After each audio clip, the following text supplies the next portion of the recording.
এবারে মিমি তুমি যেমনটা বললে একটু ছবিটা দেখানোর চেষ্টা করব অফিস পাড়া সল্টলেক সেক্টর 5। দেখো একটু দেখাতে বলবো অমরদাকে যে যেভাবে মানুষজন নেমে এসেছেন, তারা অফিস করছিলেন এবং কাজ করতে করতে কাজ যেন থমকে গেল। 10টা 8 নাগাদ যে ভূমিকম্প অনুভূত হয়, ভূতত্ত্ববিদরা জানাচ্ছেন আফটার শক অর্থাৎ একটা এফেক্ট রয়েছে 35 কিলোমিটার গভীরে। এখনো পর্যন্ত জানা যাচ্ছে যে এই ভূমিকম্পের উৎসস্থল বাংলাদেশে, কিন্তু এখনো পর্যন্ত স্পষ্ট নয়। রিক্টার স্কেলে কম্পনের মাত্রা 5.2, অসমর্থিত সূত্রে খবর, কিন্তু এক্সাক্ট কত এখনো পর্যন্ত কিন্তু আমরা শিওর নই। কিন্তু যে ছবিটা একটু বারবার করে দেখাতে চাইবো, দেখো এই সময় অফিসে আমরা প্রত্যেকে ঢুকেছি এবং যারা রয়েছেন, আমি আবারও বলছি অফিস পাড়া সল্টলেক সেক্টর 5, তারা প্রত্যেকেই তাদের কাজ ছেড়ে রাস্তায় নেমে এসেছেন।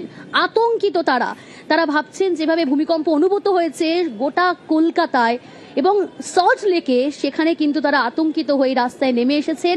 ভিড়ের ছবিটা দেখাবো, এখন আর কেউ অফিসে নেই, অফিস থেকে কিন্তু নিচে নেমে এসেছেন। আমি আরও ছবি দেখাচ্ছি, যারা রয়েছেন অনেকেই কিন্তু কাজ ছেড়ে বেরিয়ে এসেছেন, কিন্তু কথা বলা সম্ভব হচ্ছে না এই মুহূর্তে, কারণ তুমি বুঝতেই পারছো মিমি যে এখন তাদের মধ্যে এটাই প্রশ্ন যে আবার ভূমিকম্প অনুভূত হবে না তো, আবার এরপর যে আফটার শকের কথা বলা হচ্ছে এরকম কোনো সিচুয়েশন তৈরি হবে না তো।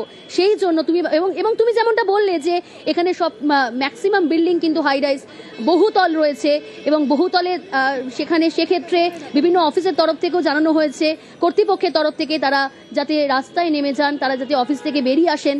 তো সেই কারণে এই মুহূর্তে অফিস কর্মীরা তারা কিন্তু অফিসের কাজ ছেড়ে এই মুহূর্তে রাস্তায়, সেই ছবিটাই কিন্তু দেখতে পাচ্ছ মিমি। একদমই তাই প্রিয়াঙ্কা, আপনাদের সেক্টর 5 এর ছবি দেখাচ্ছি সল্টলেকে অফিস পাড়া, সেখানে বহুতল, সেই সব বহুতল ছেড়ে কর্মীরা নিচে নেমে এসেছেন।